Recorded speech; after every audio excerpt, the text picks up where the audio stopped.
Hi guys, and if you're coming from the previous video, welcome back. This video series is about making a logistics system that doesn't end up in Spaghetti City.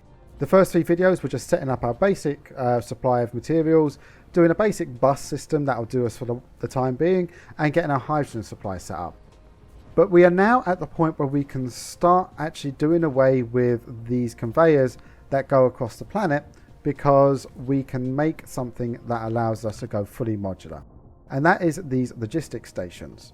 So you can get a planetary logistics station, which only ports things around the planet and has less slots. Or you can get these interstellar logistics stations. These allow you to automatically port things between planets, and they have more slots on them. To make both of these things, we need titanium and silicon, which is not really available on your starting planet. You can easily go and get it from another planet though. And we're also going to want these structure matrices, or science matrix, sorry, that allow us to research the station, and those also require titanium. So that should be the first point in this video. We're going to go and get some titanium. So let me fill up me fuel here. Now I have actually been off planet and I've set up a titanium and a silicon supply, but I wanted to show you how it's done to start off with, rather than just saying go and get it and come back. That's my energy recharge, but now we need to check what planet we're going to. So if you press M and you scroll down, once you have the research, the upgrade here, this will allow you to see everything within the solar system. So let's zoom out here, and you can have a click on the planet and you can see what resources it has available. And I've actually got my little setup on this planet here. As you can see, it's got titanium and silicon. So I need to go to the third planet. Let's have a look where that is. There we go. Well, I can actually see it in the sky. That's awesome. But what you'd normally do is sort of zoom out and get an idea where its orientation is. So we'd know that the orientation is just off from where the sun is. If we're looking at the sun, we'd want to go a little bit to the left, which is, yeah, about right. Okay, so we take off double space and we hold W and space to get ourselves into sail mode. And then we just keep holding W and space to increase our altitude. And then now I'm just holding W to get myself lined up on the planet. The gas giant might try and take me into orbit. Yeah, it is there. So I'm just holding W to keep myself out of that orbit. And once I'm safely away from it, I will increase my speed. As you can see, just holding W, and which changes your direction, doesn't use up much energy. Now once we're aimed at the planet, if you have a look down here, you can see an idea of where you're aimed if you're actually on the planet. So that would be the sun up there in that orientation, and I'm not quite aiming at the planet. So let's aim at it and then hold shift, and I can hold shift and W so I can move myself while I'm accelerating. So here we go. I'm just going to use up all my energy because it's quite far away. Just make sure you do have fuel in your fuel chamber. These things here are far more efficient, but they are made of titanium, so I'm not using them just yet. Once you're in space and you're not moving about, you don't use any fuel. You see my battery is charged up. I can look around. I'm not changing the direction. Now I've got a choice. Am I going to do the hero landing or a cool orbital re-entry? So I could just aim at the planet, but let's go for an orbital re-entry. So as I get close, I'm just going to bring my speed down. I should go into sail mode around the planet. There we go. And now just aim at the planet and land. Now just be aware that when you are doing your setup here, you can just do a basic setup like this to start off with and just come and pull resources. The energy that you'll get from these things, like your solar panels and your wind turbines, will not be as good as on your home planet necessarily, or they may be better. This one here, for example, is only getting a 40% speed on the, or 40% generation on the wind turbine, and I'm only getting 67% on the solar panels. And if you're wondering how I built the solar panels, it was made from stone, which was turned to silicon ore, which was turned to silicon or high-grade silicon on the home planet. It's not very efficient. This is obviously far more efficient. Right, so let's grab this stuff here. So I'm going to grab a few stacks of this, and then I'm going to fill up on titanium. Right, now it's just time to do the same in reverse and go home. I'm going to go ahead and just build these logistics stations in my inventory for a minute. I'm not going to build a setup for them because that will be a lot easier once I actually have logistics stations, the irony of it. So obviously I do need titanium, but I also need a few other things. I need my processors. Now you can see I've got 200 there. because I have something set up that was doing a really inefficient stone to silicon ore to high grade silicon route. But I do have a little bit of stockpile of them if you're wondering how I got them so quick. And I need graphene as well to make these particle containers. The graphene runs off of this system here, which will also allow me to very slowly start making yellow cubes. But once I can make just 120 yellow cubes, I can really start ramping things up with interstellar stations. So this system here runs off of refined oil, graphite, sulfuric acid, which is produced here, water and stone. The sulfuric acid is produced from the refined oil, stone and water, and that is used to make graphene from graphite and sulfuric acid. This side here is producing plastics from refined oil and graphite, which also then goes into making these organic crystals. Those organic crystals are used to make this stuff here, these titanium crystals, which are just them plus titanium. See why we need it. And here is just diamonds. I think they're just diamond. And they come out of graphite. It literally just throw graphite into a smelter.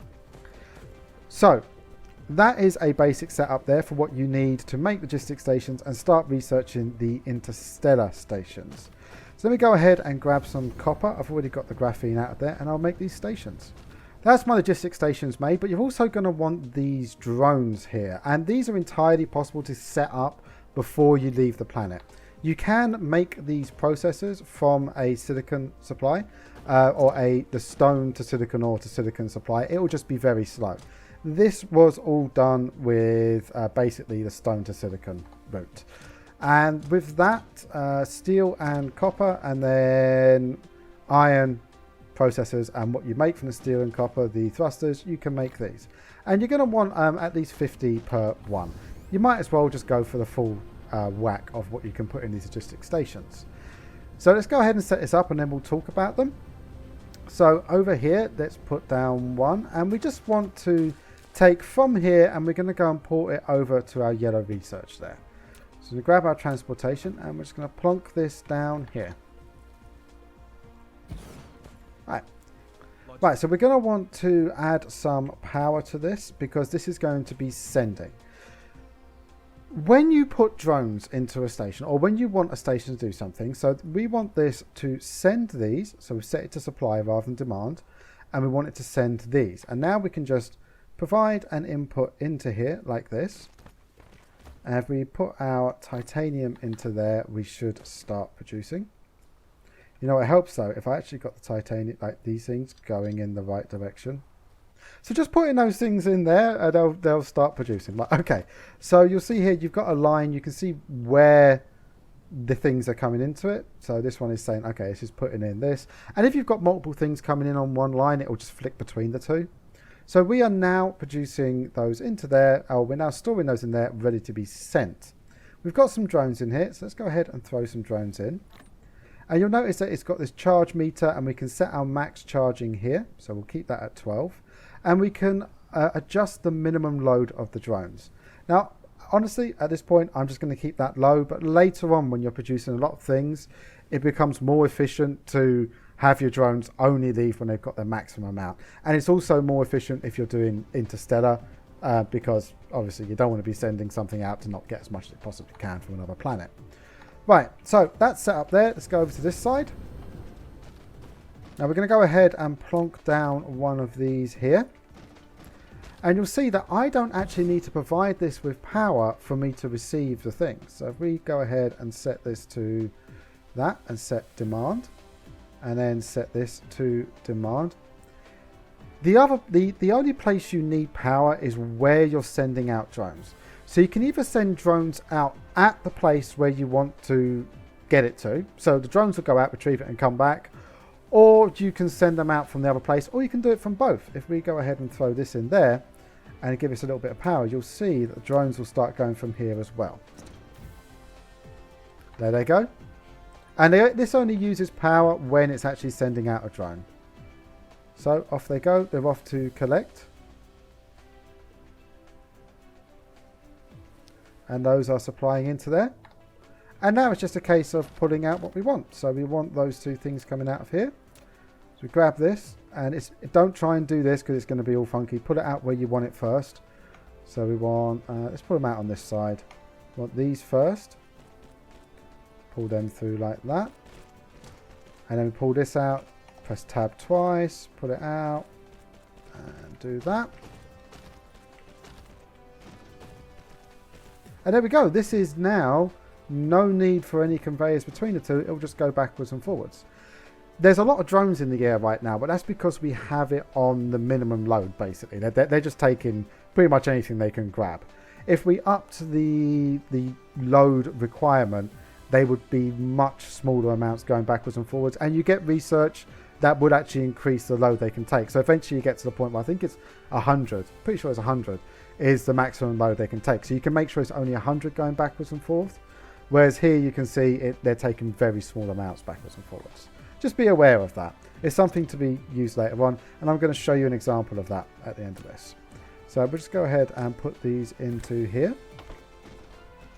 That's one into there and one into there. You'll notice that I've actually got my tier 3 sorters set up already.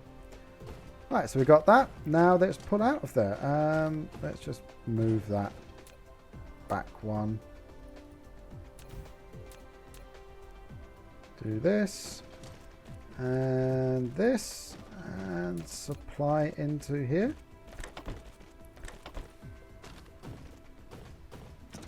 You know, it helps if we actually pull out of there as well and provide power around the other side. That'll make life a bit better. That would make things actually work. Right, here we go. There we go. We are now doing yellow cube research. So I am going to go ahead and queue up that. Oh, I need to do these first. Titanium alloy. Okay. So high strength titanium alloy. So you need 200 of those to start off with. But there we go, guys. That is the basics of how you do a system that isn't going to be using any sort of these really long lines across the planet, because you just throw down one of these stations.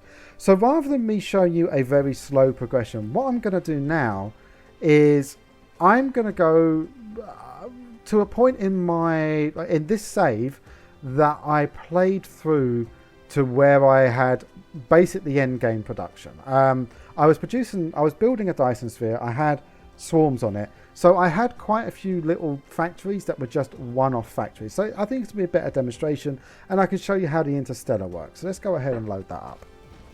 Okay, so this point in the save, I had started to produce the Dyson sphere. If we zoom out a little bit, we can see it's not producing it particularly quickly, but it is producing a Dyson sphere, and that's producing a gigawatt of energy minimum, I think, at this point. We'll check in a minute. But if you have a look around the planet, you'll see that things are a lot more modular. It looks confusing, but once you can kind of get your eye in, you can see that there's no cables really running around everywhere. There's a couple of things here where there's no point in me putting down a single logistics station. Like this, for example, is sending out oil, but there's no point building one over there. I can just run a cable into there. But if you have a look over here, like my copper production is completely separated out. My X-ray cracking is now in its own separate system. My research here, and these are just pulling and pushing things as they need. And if we go and have a look at kind of the progression of how I started doing this.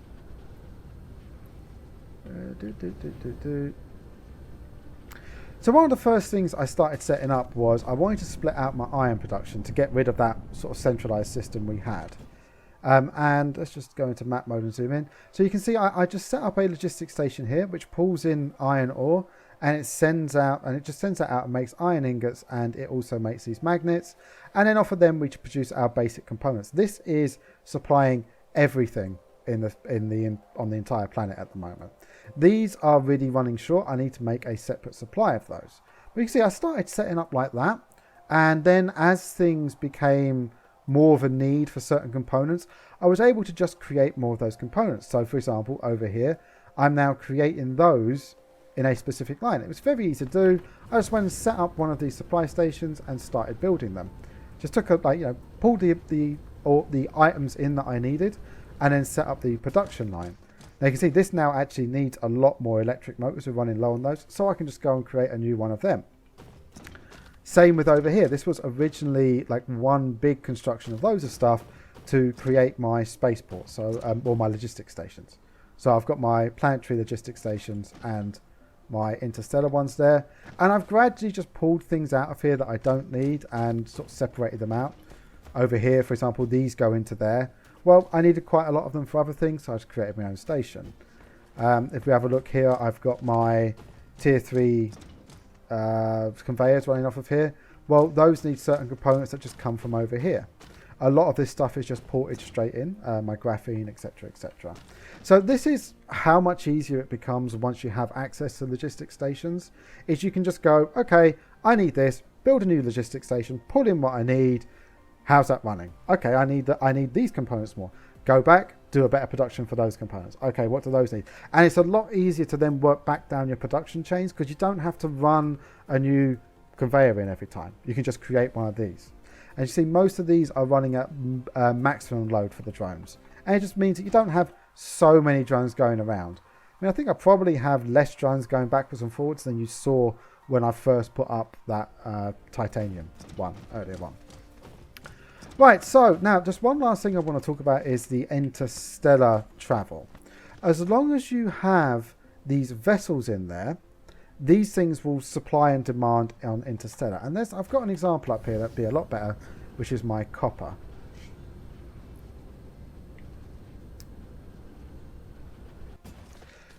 So my copper production up here, you can see I'm putting it in locally, and I'm also doing a remote demand. So that means off planet. It will try and put in from off planet. So at the moment what I'm doing is I'm actually sending all the copper from my other planets into here. And I've also got here is I'm doing a remote demand. So anything off planet that's producing copper, which currently isn't the case, it's also being pulled into here, but is locally supplying to the rest of the planet. And this is where all my copper is coming from. And over here, I've just got an iron ore vein over there. So I've got remote storage. I don't really want to put in off planet for this, but I do want to supply locally because I'm trying to use up that iron ore vein over there. Now these warp things here, these are for when you go to another system. And the way these work is wherever the vessel is going from, so if it's going from there to pick up, it will need 2 warpers. Or if it's sending out from there and returning empty, it will need 2 warpers. This is actually where I send out my warpers. You need these space warpers to be able to go to another system, and you do need to be able to provide them in there. So it's better to have one place where you put everything centrally and then send it out with drones. So for example, this one here potentially would be able to go and get iron, copper, or if it was on remote demand, it'd be able to go and get iron, copper and copper ore from another star system, and it would use 2 of these space warpers for each vessel. And you'll notice down here there's also some other things to select. So I've got minimum load of drones is at 100%, minimum load of vessels is also at 100%. So I don't really want to send a vessel out to go to another planet unless I'm going to be pulling a lot back. Transport range of drones, this is like 180 degrees, will just go everywhere. And we've got transport range of vessels. That is obviously how far your vessels will go. If you can set this down to, if you set this just under that, it can go down to 0 light years. So it'll only go 1 light year, it will stay within the system. But if we send it up to there, it will go as far as it can, it will use a warper to get there. The distance to enable warp is how far away to use a warp. So you could have these warping backwards and forwards within the same system, because if we did that, well, 0.5 AU, it would still warp to get there and back. I just smacked my mic, I do apologise. And once again, charging power. And that's really all there is to it, is the Interstellar is essentially just drones, and you just have this other thing here. So if you want to not send out or receive Interstellar, you just set to storage. And just the same as if you just wanted to put in but you don't want to supply locally, you could say remote demand and local storage. Right guys, so that's kind of all that I can talk about with this. I mean, it really is that the Interstellar stations are just, you have another type of drone and you can choose how those drones work. And yeah, you can either set them up to be another star system or set them up in your system. They won't go to another star system if they don't have access to space warpers. So that's an easy way to do that. Obviously, same thing. If you don't have vessels here, it won't go out and demand. It won't supply. Things will have to come to it. Or if you have vessels on both sides, then they'll both do it. It's really down to what you want to set up and what works for what you're building. And this all just allows you to build a very nice modular system. I mean, once I actually got beyond about 60 hours of this, and I'd ramped up the Dyson sphere production, this basically entire planet became modular. So I think that kind of wraps up this video series on how to do logistics without spaghetti, because really that is it. I mean, once you get to these, that is the end point of getting rid of the spaghetti with the logistics. These are really what you want to be using once you get to that point. Once you have access to them, start splitting things off, start building your stations, and they will make your life a lot easier. If you want to see me do a video showing how you can use the space warpers and set them up, I'm more than happy to do that. But I think beyond this, I'm going to start actually talking about setting up the Dyson Swarm and the Dyson Sphere. And I'm not really sure where I'm going to go from there. Anyway, guys, I hope you found this useful. I hope it helps you with your game. Have fun. Catch you all soon.